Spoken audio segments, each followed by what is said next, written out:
چین نے Taiwan street میں اپنی موسٹ ایڈوانسڈ سب میرینز تعینات کر دی ہیں۔ کیا آپ جانتے ہیں کہ ورلڈ وار 3 کہاں سے شروع ہو سکتی ہے؟ پولز کے مطابق تائیوان کے زیادہ تر لوگ جنگ کے بارے میں فکر مند رہتے ہیں۔ یہاں کے تائیوان اسٹریٹ میں US وارشپس بھی گھومتے نظر آئے ہیں۔ یہ ہے وہ خطہ تائیوان اسٹریٹ جہاں سے ورلڈ وار 3 شروع ہو سکتی ہے۔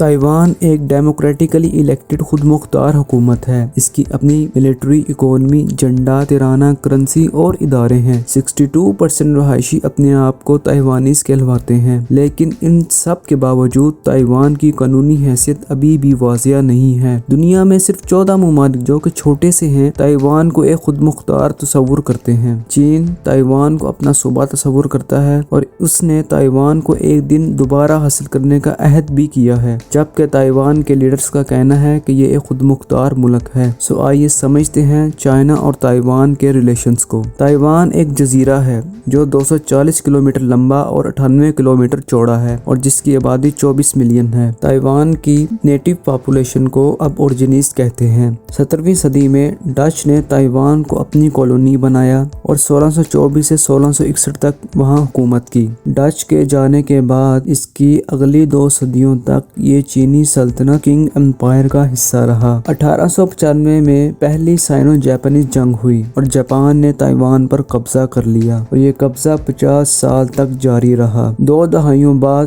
جب جاپان ورلڈ وار 2 میں ہار گیا تو تائیوان دوبارہ چائنیز کنٹرول میں آ گیا۔ اس وقت چین کو ROC یعنی ریپبلک آف چائنا کہا جاتا تھا، جو کہ ایک کمزور ملک تھا اور جہاں انسٹیبلٹی تھی۔ اس وقت چین میں فوجی آمریت یعنی ملٹری ڈکٹیٹرشپ تھی اور اس ملٹری ڈکٹیٹر کا نام تھا چنگ کائی شیک اور اس کی پارٹی کا نام تھا کومنٹیک۔ چنگ کائی شیک کے دور میں چائنا کے اندر بھوک، افلاس، انسٹیبلٹی اور خانہ جنگی تھی۔ اسی دوران چین میں کمیونسٹ تحریک بھی چل رہی تھی اور یہ لوگوں میں کافی مقبولیت بھی پکڑ رہی تھی اور اس کمیونسٹ تحریک کے لیڈر تھے ماؤ زے ڈونگ۔ ماؤ زے ڈونگ کی پارٹی کا نام تھا CCP یعنی چائنا کمیونسٹ پارٹی۔ اس وقت چین کی دونوں بڑی پارٹیوں یعنی کومنٹیک جس کی کے سربراہی چنگ کائی شیک کر رہے تھے اور دوسری طرف CCP یعنی چائنا کمیونسٹ پارٹی جس کی سربراہی ماؤ زے ڈونگ کر رہے تھے، ان کے درمیان جنگ ہوئی اور اس سول وار میں ماؤ زے ڈونگ کی ریڈ آرمی نے چنگ کائی شیک کی پارٹی کو شکست دے دی اور CCP نے چین پر قبضہ کر لیا جو ابھی تک جاری ہے۔ اس طرح 1949 میں ماؤ زے ڈونگ نے کمیونسٹ چائنا کی بنیاد رکھی۔ اب چائنا کو ROC کی بجائے PRC یعنی پیپل ریپبلک چائنا کہا جانے لگا۔ چنگ کائی شیک اور اس کی پارٹی کے سپورٹرز جن کی تعداد تقریباً 1.5 ملین تھی، جنہوں نے CCP سے شکست کھائی تھی، وہ مین لینڈ چائنا چھوڑ کر جزیرہ نما تائیوان میں منتقل ہو گئے اور جاتے جاتے اپنے ساتھ 115.3 ٹن سونا، آرٹس کے فن پارے، فوجی ساز و سامان، اسلحہ وغیرہ بھی اپنے ساتھ لے گئے اور انہوں نے تائیوان میں اپنی نئی حکومت قائم کی۔ لیکن یہاں چنگ کائی شیک نے اپنی حکومت کا دعویٰ نہ صرف تائیوان پر کیا بلکہ مین لینڈ چائنا پر بھی کیا، جسے وہ مستقبل میں دوبارہ حاصل کرنا چاہتے تھے۔ اسی لیے انہوں نے تائیوان کا سرکاری نام ROC یعنی ریپبلک آف چائنا رکھا۔ اس طرح 1950 تک دنیا میں 2 چین تھے۔ نمبر 1 PRC یعنی پیپل ریپبلک آف چائنا جہاں CCP حکومت کر رہی تھی جس کے سربراہ ماؤ زے ڈونگ تھے۔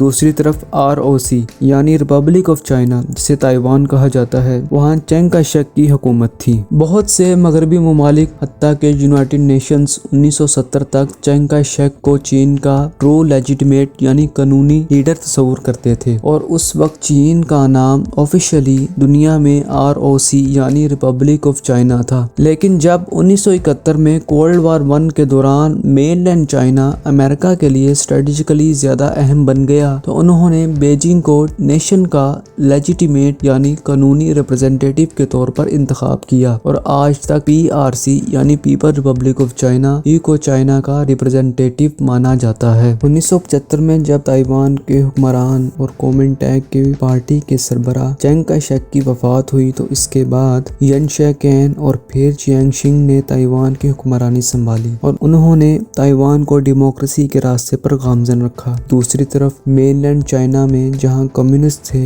माओ ज़ेडुंग की वफात के बाद डेंग शाओपिंग PRC यानी पीपल रिपब्लिक ऑफ चाइना के प्रेसिडेंट मुंतखब हुए और उन्होंने चाइना को दुनिया के सामने खोलना शुरू कर दिया। इस तरह अगले 10 सालों में चीन और ताइवान के दरमियान ताल्लुकात में बेहतरी आने लगी। लोगों को स्टेट के आर पार आने जाने की इजाज़त मिल गई और इस तरह बिछड़े हुए खानदानों में मेल जोल शुरू हो गया और मुआशी सरगर्मियां भी शुरू हो गईं। वक्त गुजरने के साथ साथ जैसे जैसे मुआशी ताल्लुकात गहरे होते गए, इसी तरह कल्चर में डिविजन्स गैप भी बढ़ता गया। ताइवान में तकसीम लोगों ने अपने आप को चीनी कहने की बजाय ताइवानीज कहना शुरू कर दिया। 1992 में इत्तफाक राय के साथ हांगकांग में चाइना और ताइवान में इजलास मुनक्कद हुआ। दोनों फरीकों में यानी बीजिंग और ताइवान ने एक चीन पर इत्तफाक किया कि दुनिया में एक ही चीन है, लेकिन मसला ये है कि ये एक वर्बल कंसेंसस यानी जुबानी इत्तफाक राय था जिसमें किसी भी किस्म का पेपर वर्क नहीं किया गया था। लिहाजा अब दोनों फरीक अपने हिसाब से इस कंसेंसस को इंटरप्रेट करते हैं। मिसाल के तौर पर PRC यानी पीपल रिपब्लिक ऑफ चाइना, जिसे मौजूदा चाइना कहते हैं, इस कंसेंसस के बारे में कहता है कि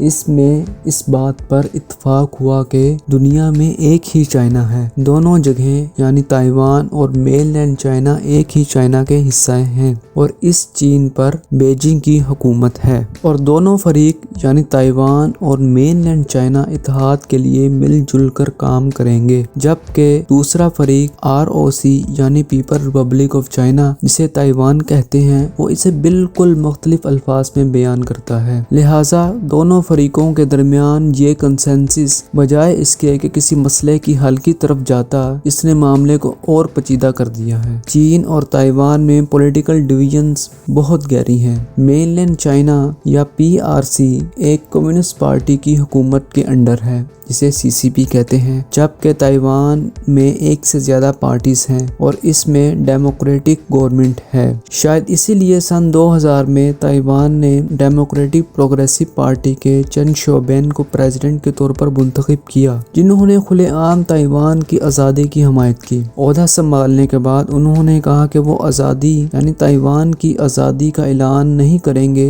जब तक कि चीन ताइवान पर हमला ना करे। दूसरे अल्फाज में, अगर चीन ने ताइवान पर हमला किया तो वो आज़ादी का ऐलान कर देंगे। सन 2005 में चीन ने एक कानून मंजूर किया जिसके तहत अगर ताइवान ने आज़ादी का ऐलान किया तो इसके खिलाफ ताकत का इस्तेमाल किया जा सकता है। बीजिंग ने ताइवान के लिए 1 कंट्री 2 सिस्टम्स यानी एक मुल्क 2 निज़ाम का फार्मूला तजवीज़ किया है, जो इसने हांगकांग में इस्तेमाल किया है। लेकिन हांगकांग की आज़ादी पर चीन के क्रैकडाउन के बाद ताइवान के लीडर्स ने इस फ्रेमवर्क और तजवीज़ को मुस्तरद कर दिया है, जो ताइवान की अवाम ने ज़्यादा मकबूल हो गया है। ताइवान की अवाम का इस सारे मामले में अपनी राय है, हम उसे भी समझेंगे। 50% ताइवानीज कहते हैं कि ताइवान को इंडिपेंडेंट हो जाना चाहिए। दूसरी तरफ 25.7% ताइवानीज कहते हैं कि उन्हें प्रेजेंट स्टेटस को ही सपोर्ट करना चाहिए, जबकि 11.8% मेनलैंड चाइना के साथ यूनिफिकेशन चाहते हैं, जबकि 12.8% इसके बारे में कुछ राय नहीं रखते। 2013 में जब शी जिनपिंग चाइना के प्रेसिडेंट मुंतखब हुए तो उन्होंने नेशनल रेजुविनेशन यानी कौमी खित्ते की बहाली पर जोर दिया। शी जिनपिंग कहते हैं कि ताइवान की अलहदगी मदरलैंड के इत्तेहाद की राह में सबसे बड़ी रुकावट है और नेशनल रेजुविनेशन के लिए एक संगीन पोशीदा खतरा है। ताहम ताइवान चीन की वार्निंग्स को सीरियस नहीं लेता और एक डेमोक्रेसी कायम रखना चाहता है और हालिया इलेक्शंस में साइल की सिलेक्शंस एज अ प्रेसिडेंट इस बात का सबूत है जो इंडिपेंडेंस की हामी है।